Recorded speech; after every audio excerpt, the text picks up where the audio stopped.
Bonjour, bienvenue pour cette émission des chrétiens orientaux. En ce jour où nous fêtons l'ascension du Christ au ciel, je vous propose de nous poser la question de la langue de Jésus. Parlait-il hébreu, grec ou araméen? Et ses disciples, dans quelle langue ont-ils transmis leur témoignage, leur message? Et les églises d'aujourd'hui, quelles sont celles qui utilisent dans leur liturgie l'araméen ou le syriaque, sa langue cousine?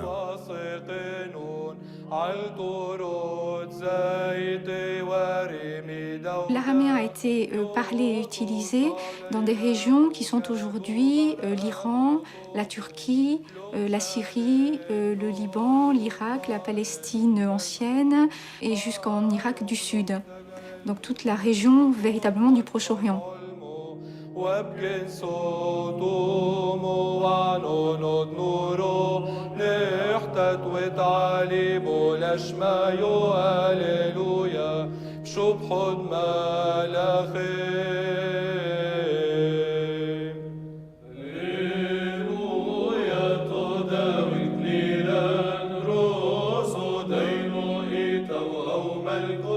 La première mention attestée historique de l'existence de peuples, de groupes appelés araméens, c'est dans les annales de Tiglath-Phalazar Ier en 1111 avant Jésus-Christ. On sait maintenant qu'il y avait des petits royaumes qui s'étaient constitués, c'était un peu éparpillé, entre Alep et Damas, en gros, avec des alliances qui se faisaient et qui se défaisaient avec la grande puissance de l'époque, les Assyriens. Et ensuite, ces petits royaumes ont quasiment disparu. Mais, c'est ça le paradoxe, je crois qu'il faut souligner très fortement. Ces royaumes n'ont guère eu d'expansion, et malgré ça, au moment de l'Empire perse, donc 540, c'était devenu la langue administrative, la lingua franca de toute la région. Alors avant le 1er siècle de notre ère, la langue est ce qu'on appelle l'araméen d'empire, c'est-à-dire la langue commune utilisée par les grands empires locaux, assyriens, babyloniens, mais également égyptiens, pour leur correspondance et pour une partie des documents administratifs. En tout cas, l'araméen, c'est un fait, c'est diffusé partout. On a même des inscriptions, on a trouvé des inscriptions dans le Pakistan. L'araméen était un petit peu l'équivalent de l'anglais aujourd'hui, c'est-à-dire que c'était la langue de communication écrite et orale, commune, partagée par des populations très diverses du Proche-Orient. Et puis, bien évidemment, l'araméen était aussi la langue des Juifs à la fois de Palestine et des Juifs de l'exil à Babylone. À l'époque hellénistique, la conquête d'Alexandre, 333 et les années ensuite, petit à petit, on voit, c'est vrai, la disparition des documents araméens. Il y en a quelques-uns en Syrie, même en Syrie du Sud. Bon. Sans doute parce que le grec, lui, a repris la place de l'araméen comme langue d'usage de tous ces grands empires. En revanche, l'araméen s'était suffisamment implanté dans les populations pour se diversifier. Parce que vous imaginez bien qu'une langue, en 1000 ans, ça évolue énormément.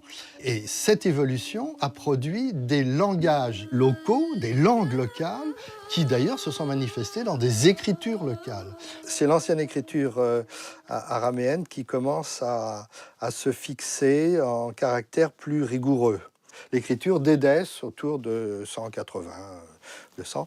Et les caractéristiques de cette écriture d'Édesse, alors qu'est-ce qu'elle a de différente des autres? Une espèce de calligraphie qui s'invente, et avec une manière particulière de lier les lettres pour les distinguer les unes des autres. C'est très caractéristique, la ligature, c'est très important. Et alors, là, c'est l'écriture palmyrénienne. On a du mal à comprendre le lien quand même avec ce qu'on vient de voir, et là quand même. Mais les deux arrivaient à se comprendre, à se lire ou pas du tout? Ça, je pourrais pas le dire. Ça me paraît difficile pour l'écriture. Peut-être qu'à l'oreille, il se comprenait. Donc, c'est une écriture où, manifestement, on fait l'effort de rendre jolis ces caractères. Vous voyez, cette forme du Olaf, et puis le het, hein, avec la volonté de faire une belle courbe. Dans le sud, on en a chez les Nabatéens, qui sont bien connus des touristes, puisque Pétra est le grand centre. Bon, c'est une écriture araméenne particulière, et la langue devait être prononcée aussi à sa manière. Et on a un autre type d'araméen, alors, en Judée, en Palestine.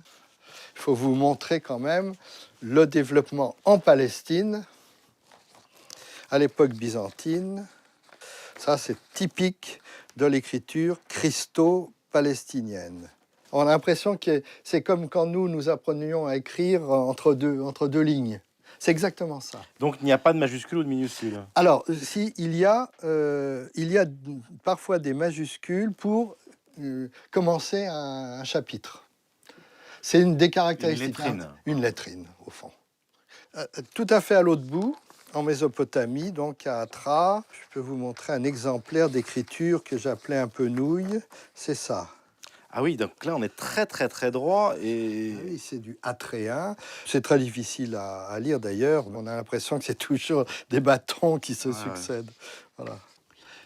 Donc il faut bien distinguer ces différentes langues qui sont nées de l'évolution de la grande langue araméenne qui avait ses premiers documents au IXe siècle avant Jésus-Christ.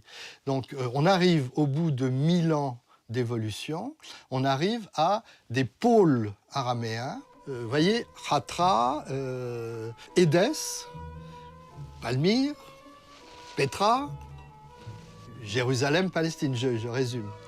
Ça vous fixe ces pôles de langues araméennes. Donc dans les premiers siècles de notre ère, il faut voir que les populations locales parlaient des formes d'araméen variées selon les régions, notées souvent par des alphabets différents. Donc l'araméen au singulier, d'une certaine manière, n'existe que pour l'araméen d'Empire, puisque là, on a une forme standardisée, si vous voulez, de l'araméen.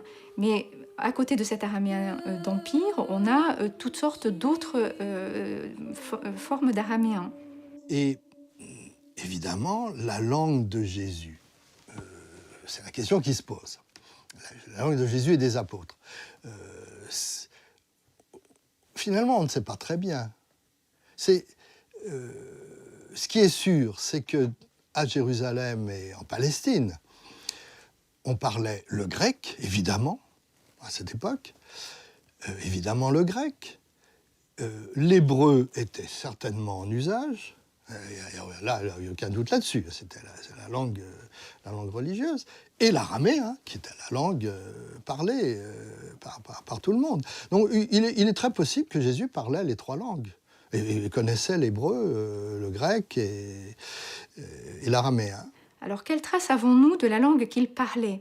Nous avons dans les évangiles quelques paroles qui sont rapportées dans une langue qui est en effet l'araméen. Je pense notamment à l'évangile de Marc, où on a 3 mentions de mots en araméen. On connaît bien Talitha Koumi, petite fille, lève-toi. Donc les mots sont donnés en araméen et traduits en grec, puisque les évangiles, bien entendu, ont été écrits en grec, même si on y trouve des substrats de mots araméens, et même si on y a des paroles prononcées en araméen, comme celle dont je viens de parler, d'autres paroles encore, comme Eli, Eli, lama sabachthani, Seigneur, Seigneur, pourquoi m'as-tu abandonné? Ces paroles-là sont de l'araméen et sont de l'araméen juif palestinien, c'est-à-dire l'araméen en usage dans la région à l'époque de Jésus.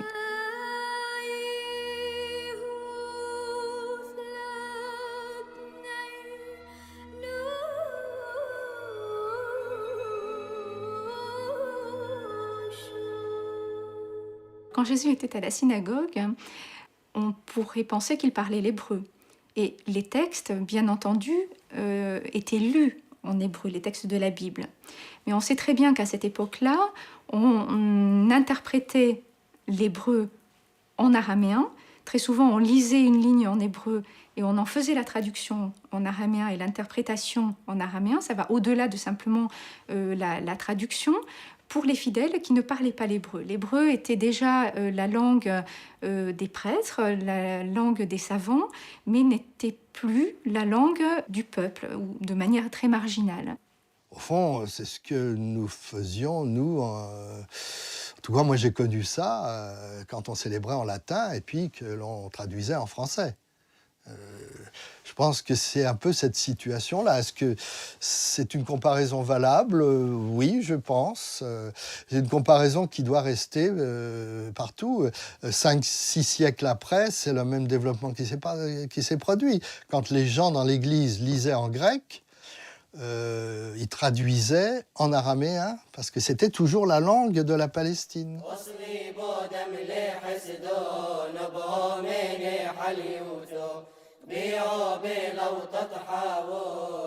La langue araméenne qui s'est développée en particulier à Édesse a connu un destin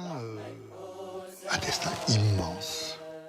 Quand Édesse est devenue chrétienne, la langue araméenne d'Édesse est devenue une grande langue de culture chrétienne. Et c'est toujours la langue qui est utilisée dans la liturgie aujourd'hui dans les églises syriaques.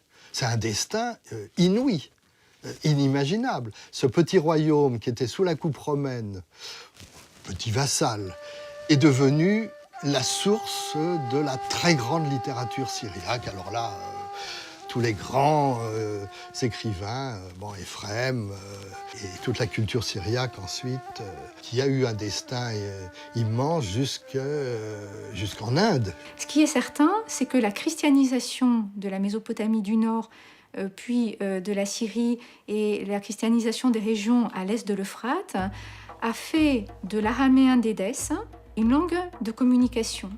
Et cet araméen, c'est le syriaque. Et le syriaque est devenu la langue littéraire des araméens de la région.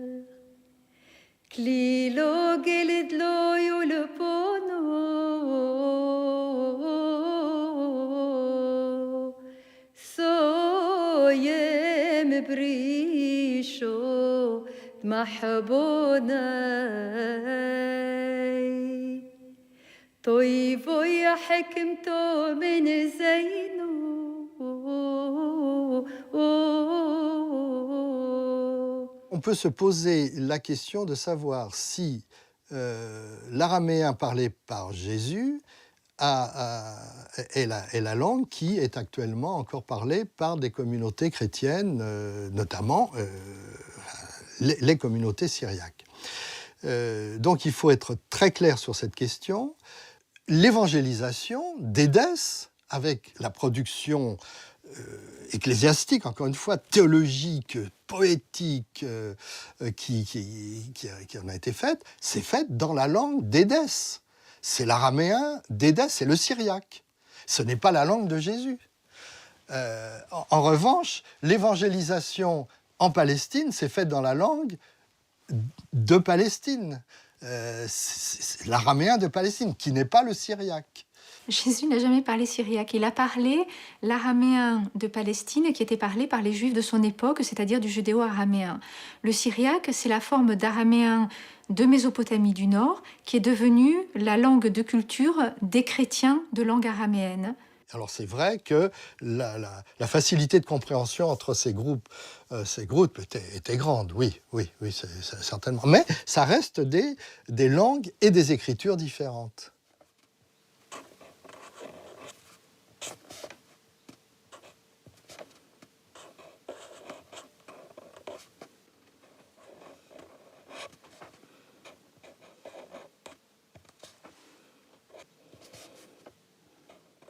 Nous sommes profondément liés au christianisme qui est né en Syrie-Palestine. Nos racines sont là-bas. Donc la connaissance des pères syriaques, les auteurs syriaques, ça fait partie des fondements même de notre civilisation. On a beaucoup développé le grec et le latin et on n'a pas développé le syriaque, alors que ce sont les trois piliers de la connaissance du christianisme.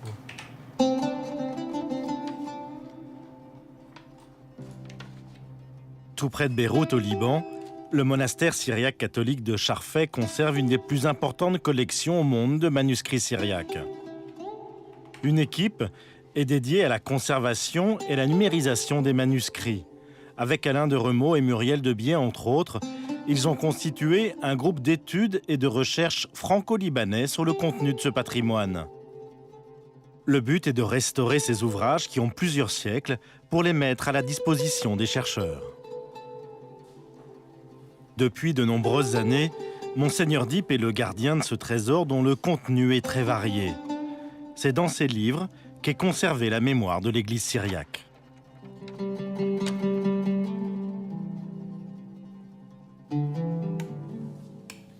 Alors, Monseigneur, ici, c'est donc la première salle de la collection de manuscrits. Par qui ont été rassemblés tous ces manuscrits? Ces manuscrits ont été ramassés par le patriarche Rahmani. Voilà, on va retirer un manuscrit syriaque pour le voir un peu.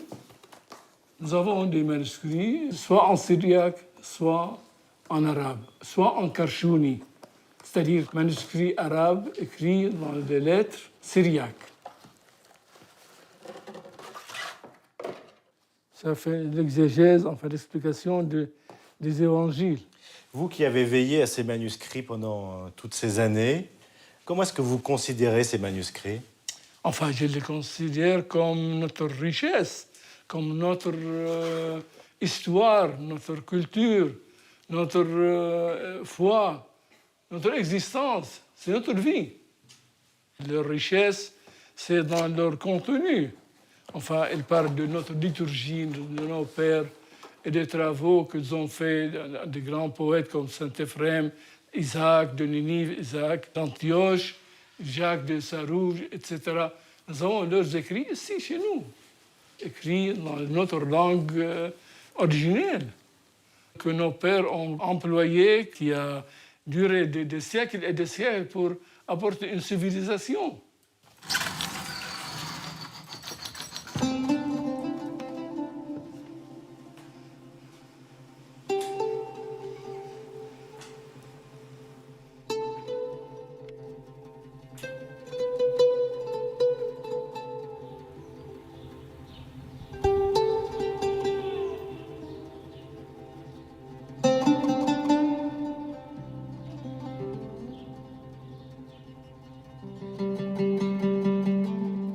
Alors Youssef, une des particularités des manuscrits syriaques, c'est qu'ils sont, je veux dire, austères, que du texte, que ce soit pour les évangiles, pour les livres liturgiques.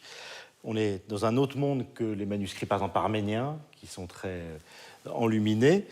Mais au début des manuscrits, souvent, il y a des croix qui ont été dessinées. Alors, ce manuscrit-là date de quel siècle? C'est le XIVe siècle. Et les croix, très colorées, pourquoi commencer un manuscrit avec une croix? Avec le croix sur la montagne de la crucifixion. C'est le calvaire, le Golgotha, là? C'est le calvaire, comme ça, avec la fameuse phrase syriaque qui dit qu'avec la signe de croix, on peut tuer les ennemis. C'est violent, entre guillemets, ce tuage. Avec le signe de la croix, on peut tuer les ennemis. Oui. C'est-à-dire, avec la force du Christ, on peut tuer le mal, quoi.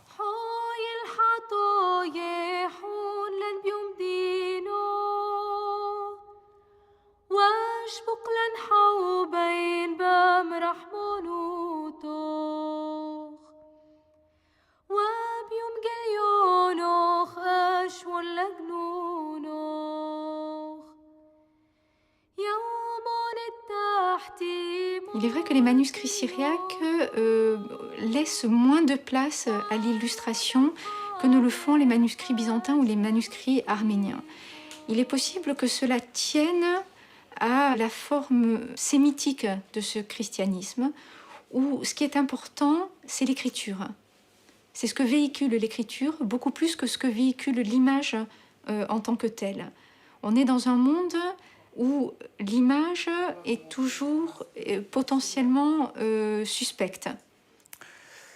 Tu vois, quand tu ouvres un manuscrit syriaque, tu trouves quelque chose de la foi chrétienne, arabe, orientale. Tu sens un autre goût, vraiment un autre goût, et tu aimes de montrer à tout le monde pour mettre la théologie orientale sous la lumière, quoi. Et ces manuscrits étaient principalement destinés à l'usage liturgique? La majorité, oui. Mais il y a des autres manuscrits aussi. Il y a des manuscrits philosophiques, il y a des manuscrits de la magie, quoi, des manuscrits de droit, des lois. Il y a de toutes sortes. Hein. Le plus petit, c'est un manuscrit où on écrit les en-têtes des prières syriaques qu'on utilise chaque jour. Parmi tous les trésors de la bibliothèque, il y a un manuscrit qui tient une place importante dans le cœur de Youssef Dergam. Il a passé plusieurs mois à l'étudier pour une thèse. C'est un livre unique et magnifique. Ça, ce livre, c'est l'hymnologie de l'Église syriaque catholique. On l'appelle en syriaque Bet Gazo, c'est-à-dire le livre des trésors. Et c'est le seul manuscrit dans notre fonds Armali qui a des miniatures.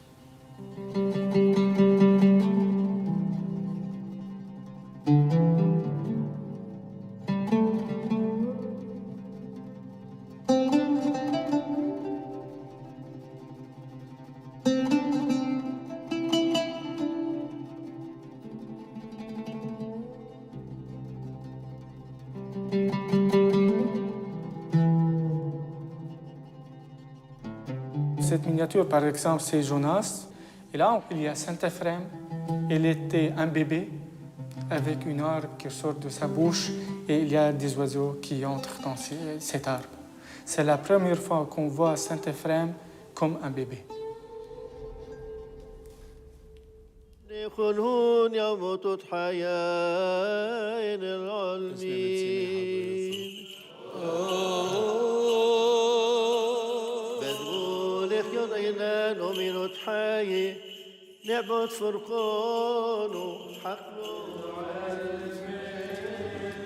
L'araméen ou les araméens sont toujours des langues vivantes aujourd'hui, puisque les communautés juives, les communautés chrétiennes, les communautés mandéennes continuent à parler des dialectes araméens modernes. Mais les prêtres, les milieux ecclésiastiques et certains laïcs connaissent encore la forme du syriaque classique, le Ktobonoyo, dans lequel on continue à écrire aujourd'hui encore. C'est-à-dire que le syriaque dit classique n'a pas connu de véritable interruption. À partir du XIIIe siècle, il a été supplanté très largement par l'arabe, et donc les communautés ont écrit très largement en arabe.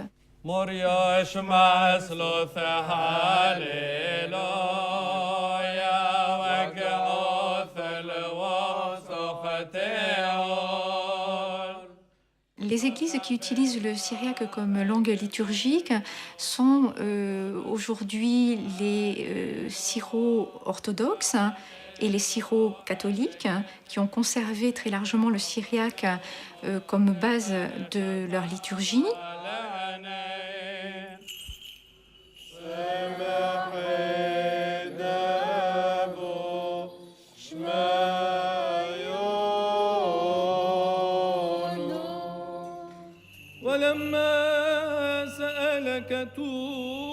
Les maronites, de manière plus marginale, ont conservé quelques textes en syriaque dans une liturgie qui est très largement une liturgie en arabe. Les melkites, parfois, continuent à utiliser des textes en syriaque, même si la langue liturgique majeure est l'arabe et également ceux qui ont conservé aussi le syriaque sont les églises dites chaldéennes et assyriennes. Église chaldéenne qui utilise la forme orientale du syriaque. Les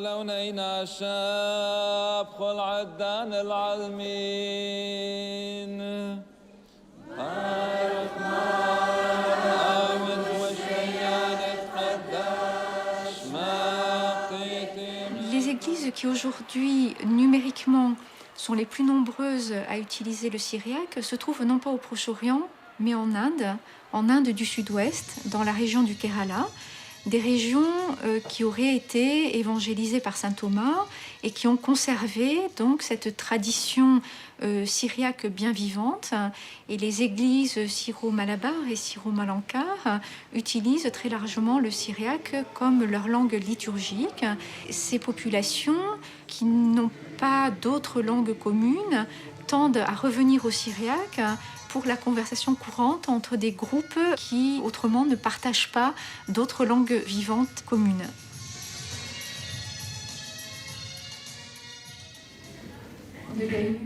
À l'École des langues et civilisations de l'Orient chrétien de l'Institut catholique de Paris, des étudiants laïcs ou religieux s'intéressent toujours au syriaque. Allez-y, pour la phrase suivante. À travers la langue, ils découvrent un peu plus de cette culture, celle des pères de l'Église. C'est aussi l'occasion pour eux de mieux comprendre la langue liturgique de leurs églises. Nous allons travailler aujourd'hui sur un texte tiré de la chronique de Michel le Syrien. Je vous ai distribué des images du manuscrit de cette chronique, manuscrit qui est conservé aujourd'hui à Alep en Syrie. J'essaie de dire aux étudiants qu'ils ont tout intérêt à apprendre le syriaque, si le syriaque est en effet la langue du paradis. Et c'est bien cette idée-là qui a poussé les premiers orientalistes européens à s'intéresser au syriaque. C'est-à-dire que le syriaque est censé être la langue parlée par Dieu et par les anges et Adam au paradis, mais est censé être aussi la langue la plus proche de celle qui était parlée par Jésus. Nous n'avons pas conservé de textes en araméen palestinien de l'époque de Jésus, mais nous avons conservé les textes en syriaque, et la tradition syriaque a permis de véhiculer cette tradition chrétienne parmi les locuteurs d'araméen. Au Botar Farsoye de Beit Sennacherib ou de Nabucodonosor, Kof Gomal, donc, puis après les Perses, 23 de la famille de Sennacherib et de Nabucodonosor. Asro Qdam Tufono, 10 avant le déluge, Oui. ou Ain Wao Holen de Botar Tufono, et 76 après le déluge. Oui. Le terme ici n'est pas dit syriaque, mais c'est bien ça qui est sous-entendu. On le trouve dans d'autres textes, on le trouve chez Jacques d'Édesse par exemple. Et donc l'idée ici est de dire que Édesse est le lieu de naissance du syriaque. Le syriaque, c'est de l'araméen et des essénien, ne l'oublions pas. C'est la forme qu'a pris l'araméen à Édesse et qui est devenue cette grande langue de culture dans laquelle nous lisons aujourd'hui ces textes. Du point de vue civilisation, la rencontre entre les civilisations araméennes et la civilisation arabe, ça a constitué ce qu'est le Proche-Orient et le Moyen-Orient d'aujourd'hui. C'est le fondement.